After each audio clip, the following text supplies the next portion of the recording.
Welcome, welcome. It's Nicole Ryan with Lana Solutions, your debt diva, your finance advocate. And if you have not tuned in to any of the shows yet, this is just a show where it is giving you nuggets and information and statistics about debt relief and credit education. So I'm Nicole Ryan, and I have owned a company called Lana Solutions for a little while now here in Omaha, Nebraska. You can Google me or Better Business Bureau, Lana Solutions, or just Nicole Ryan. I've been a community activist as well, and I've partnered up with a lot of nonprofit organizations right here in Omaha, Nebraska, being able to shed light concerning finances and financial awareness. So I'm so happy you tuned in, and we'll go ahead and get started. So today's topic, I wanted to talk about financial awareness. Yes, it's one thing to be in debt or to have a low credit score. It's a whole nother thing when you don't really know or understand how you got there. A lot of times we like to beat ourselves up and blame ourselves when it comes to struggling financially or dealing with any type of financial constraints. But what I'm finding over the decades or so working in the financial industry is that a lot of times it's just ignorant. Most of the time, it's just ignorance. And when I say ignorance, I'm not calling you stupid. I'm saying we just don't know. And as we know better, we tend to do better, but not in every case. Sometimes it takes us a few rounds to get it right. Why do I say that? I say that because sometimes we spend so much time beating ourselves up about where we are financially and where we are with regards to our credit worthiness, having a lower credit score, that we tend to not be able to really focus on simple principles and behaviors that can completely turn everything around. I always refer to it kind of as weight loss or a diet, but it's just like a financial diet. So when I put things into perspective for you, the audience, or my clients, I always like to start from the beginning. So what I do, I give you an opportunity just to express everything that's going on with you financially, everything that's going on with you with regards to how your credit score got so low or why your credit score is not building, but it seems to continuously plummet. So with that being said, why don't you take a few minutes today and maybe just write down or journal or talk to a trusted loved one or friend about what's going on financially. Some of the stories I hear are, well, I grew up in a family that was poor and we were always struggling, so we just can't ever catch a break, so to speak. Another story I hear is you lost a loved one, which was the main breadwinner. Other stories lean more towards medical conditions and issues in family members that can sometimes even be generational. And I don't know about you, but if any of you have dealt with any type of terminal illnesses in the family or medical conditions that are just ongoing from one generation to another generation, that can really be taxing on financing. Heck, that is taxing on your finances. So take some time today and just write down or speak with someone. You can get to the bottom of, why am I in this financial state? Why do I lack? Why is my credit score so low? And a lot of times you'll find out it's just because we haven't taken the time to really focus on it and create a plan so that we can use just step-by-step principles to come out of it. I deal with a lot of people who are house poor. They really believe they're struggling, and the only reason they're struggling is because they're in a home or an automobile that they just can't afford. And sometimes the fear of downgrading or needing to even give those automobiles back voluntarily can be hard on us, especially our pride and our ego, because the world is telling us bigger, better, shinier. But at the end of the day, if we're not able to make ends meet, we have to pull back, and we have to have these real conversations with our spouses, even with our children. I have parents that come in. I'm a parent. I've dealt with it on a regular basis from time to time, where you're trying to purchase everything that your teenage child or your younger children want, and even if it costs you to go in debt. Well, with holidays coming around every year, we're going to have to set boundaries as parents, and we're going to have to be honest and real when it comes to where we are financially.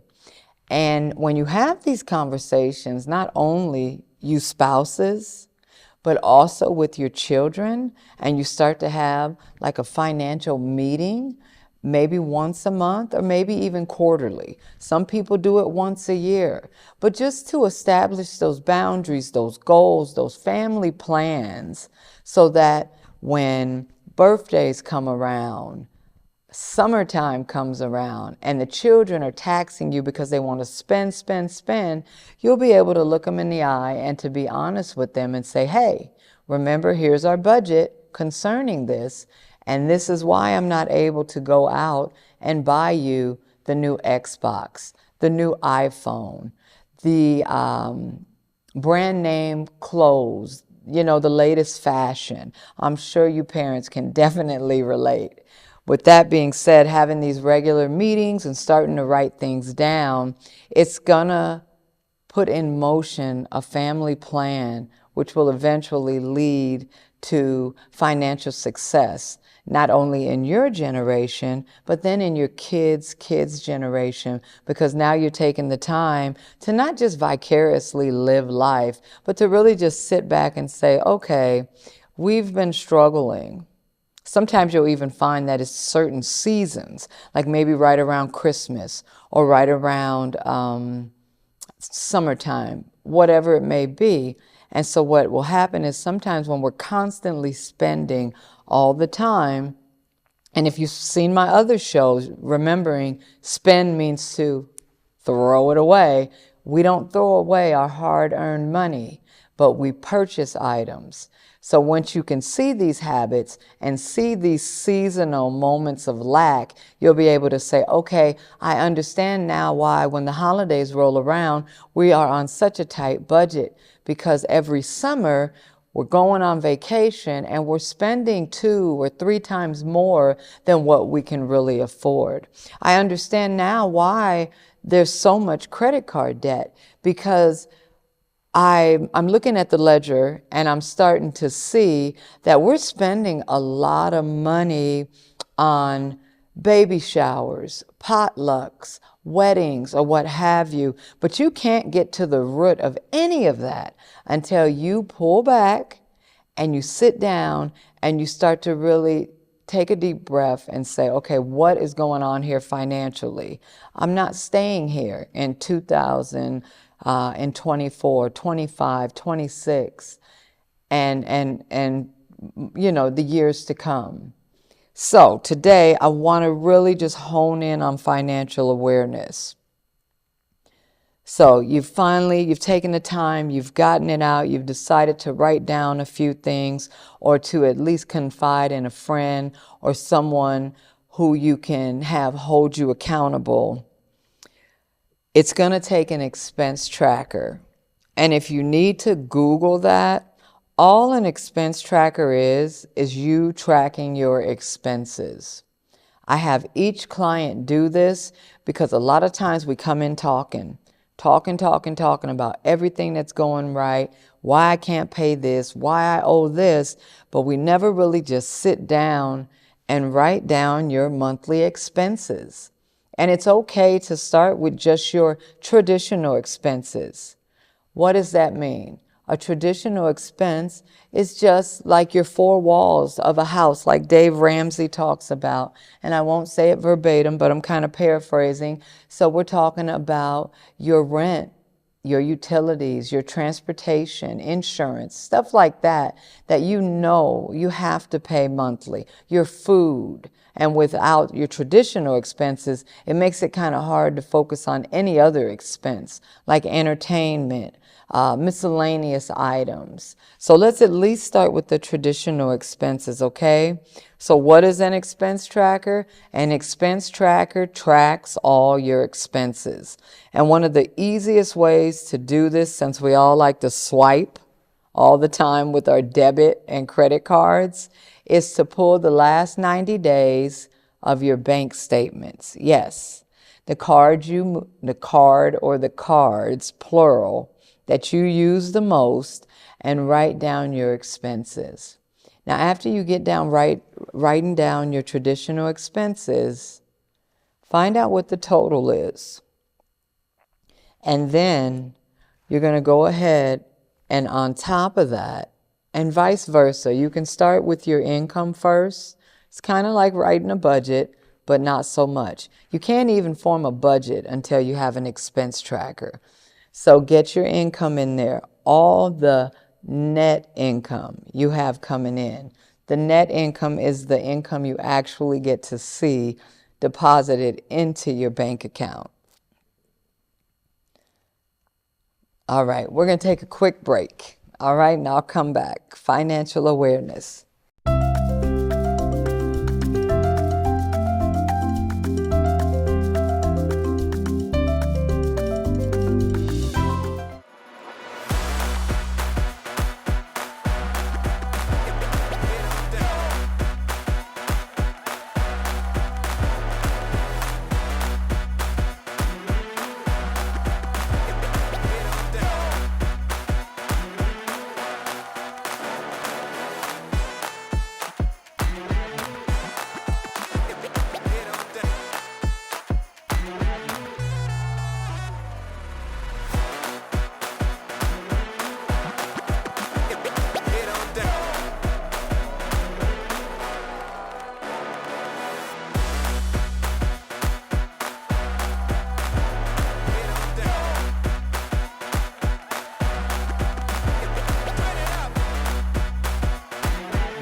Financial awareness is what we are talking about.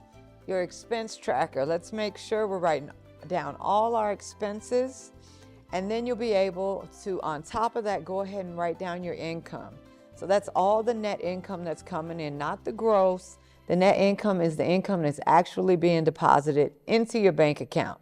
It's the actual money you see when you cash the check. When you have these two items, easy peasy math. Just take that total amount of your expenses and subtract that from the income you have coming in, okay? It's going to let you know right off the bat if you're dealing with a surplus or a deficit. Now, if you're dealing with a surplus, great. It depends on how big the surplus is. Either way, we take that surplus and we're going to have to start setting that aside and have a conversation with your trusted financial planners, nonprofit organizations, people that are out here that are willing to help you. And if you can afford to link up with trusted, vetted, maybe check Better Business Bureau folks that will sit down and tell you the truth about your finances, if there's a surplus, how you can start to save, store, and invest that money to help you live a more comfortable life and set boundaries and not be feeling like every time you turn around, there's lack or some type of financial constraint, right? But if there's a deficit, that's when you're going to have to really have a real conversation about how you're going to start cutting back or how you're going to bring in more earned income. Either way, you can bring in more earned income and still spend that too. I don't know how many of you have gotten a raise, and then you look back a year later and it doesn't even feel like you got a raise. That's because some of our spending, our unconscious spending habits, are causing us to just continue to spend. And I know people that run out and get a second and third job, and they're still living in debt. They're still dealing with financial constraints, because a lot of times, until you deal with the root of the problem, your financial awareness, you're not going to be able to root it up until you see what's really going on. But if you're dealing with a deficit, keep in mind, it's time to go through your expense tracker and realize, what can I cut back on? Do I really need 10 apps on my TV when I'm only watching one of them? Conversations like that. Do I really need to go out to eat at work every day of the week? Or can I cut back? And can I start maybe going once a week and then bringing my food, a lunch from home on the other 4 days? Conversations like that. And then you're going to start to free up money, and you're going to be able to focus on more important things like health insurance. And not even your health insurance, life insurance, setting up a will, planning your estates, different things that by the time you get over the age of 40 and 50 can be very costly. If you're already at that point, it's not too late. There's still options you can take to have affordable life insurance and set your will and your irrevocable will and trust and different things in place and invest. But you're going to have to be sitting down, having these conversations with trusted financial planners, trusted debt relief company, trusted financial industry in general, the folks that are in there that are really there to help, okay? And if you don't know, I know a ton of nonprofit organizations that are willing and able to help you and have a track record, like Bridges Out of Poverty and so many more, okay? Now you've sat down, you've taken the time to find out, where am I financially? Where am I as far as my credit worthiness? Because it's not just a score, you guys. I know we always look at our credit score from the low 400s to the high, 800, 850, we all strive for. But do we really sit back and realize that credit score is just credit worthiness? So prior to the FICO score and TransUnion, Equifax, and Experian even coming into play, there's always been a code of honor. There's always been a system where the neighborhoods and the people knew if they could trust one with borrowing money or not. So keep that in mind the next time you're going to borrow. It's not just a score. This is speaking how you handle debt. It doesn't even speak if you're wealthy or not. We need to move away from that.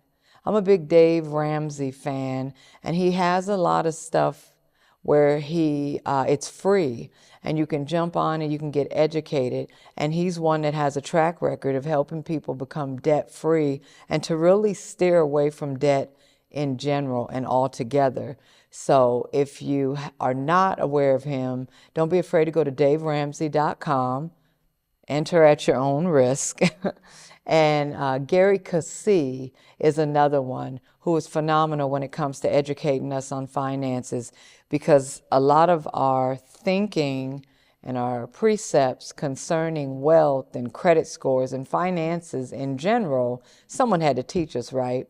So if that person that was teaching us, maybe it was mom, dad, grandma, friends, other family members, if they were struggling, chances are that's the reason a lot of us are still struggling today, because we need to get new information and principles set in place so we can start succeeding.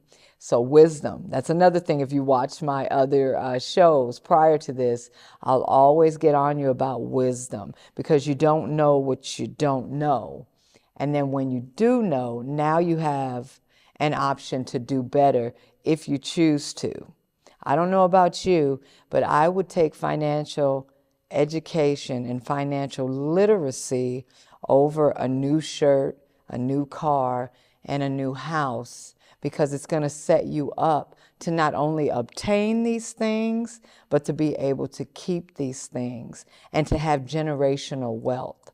So keep that in mind as you're doing your financial awareness assignments this week, okay?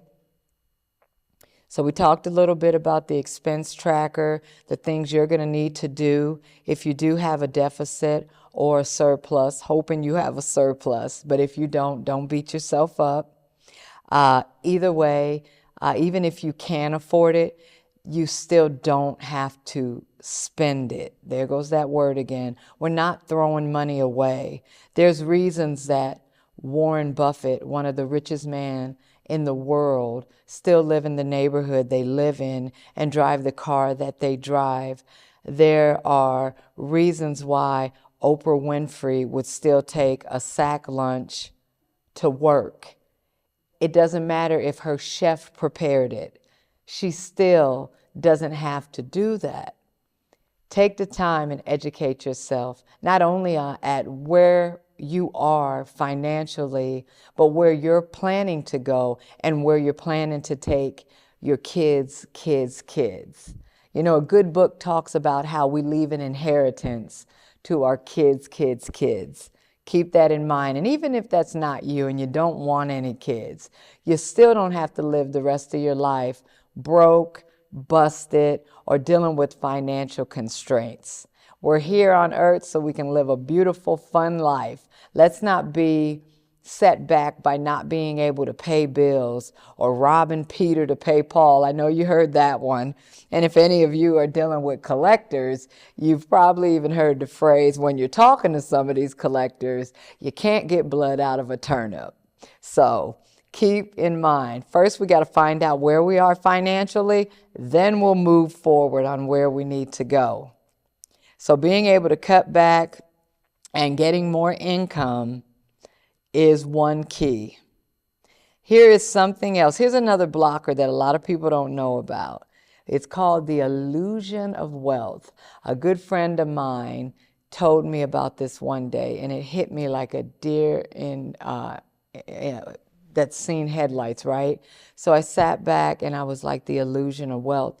And she was like, it doesn't matter what you buy externally, the new clothes, the new shoes, the new car, the new house, the authentic jewelry. It's all an illusion. Wealth comes from within. Now I'm adding some of this, but you can dress as rich as you want to dress and never be rich. But chase after the Joneses, realizing that the Joneses, what do they say, are in bankruptcy court. Everyone laughs about that, but we're still running and we're striving. I got to get the new Tesla. I got to get the mansion. I got to get all these big things. But then you're finding out a lot of the people that have it, they need more than that to have the happiness and the success that they're really striving for. True wealthy individuals, it's within. If you're wealthy, you're wealthy. And it doesn't matter what you wear. A lot of the millionaires that I get to do business with and to have as a mentor or even have speak into my life, I always ask the question, how they got here. And then even after I ask the question of that, I see how they live. And many of them do not spend. They don't throw away money. They manage their purchases. No matter if they do live in the big, beautiful, multi-million-dollar home, the purchase has been managed and they're not spending. They're taking the time, they're counting the cost. They forecast and they plan for years to come. We can do that too. Even if we are in a one-bedroom apartment, we can start now so that we can move forward and realize bigger and shinier does not mean better. You have one life, you have a purpose, and you need to live it to your fullest. And you don't have to have on name brand clothes, and you don't have to have the latest vehicle or iPhone to prove your wealth. But as you dive into financial awareness, you're going to find out that it's within. If you see yourself strong, beautiful, unique as you were created, you also will tap into, I don't have to run out and spend money to look like that, but I am that. And anything that I put on becomes expensive. I'll get off my soapbox, but I really want you guys to take the time this week to sit down, count all the costs, and get a plan moving forward. You cannot start a budget if you do not know what expenses you have coming in, what income you have coming in. When you put all this together, you get an opportunity to see, I either have a surplus or a deficit. And then, and only then, can you decide which route will I go. Then you can Google all the budgets you want to. But until you find out where you're at, you're not going to know where to go. That's really all I have today. I want you to do homework this week by just taking the time to find out where you are financially. Then you can start to connect with whomever you choose to. Don't be afraid to call me because I can point you in the right direction. Now, Lana Solutions might be for profit, but we do a lot of nonprofit work. So if you give me a call and you told me that you've seen me on That Diva talk show, I'd be more than happy to speak with you for free and give you some nuggets on which way to go. It's your girl, Nicole Ryan with Lana Solutions, your finance advocate. And that's it for Debt Diva today, you guys. Thanks for tuning in.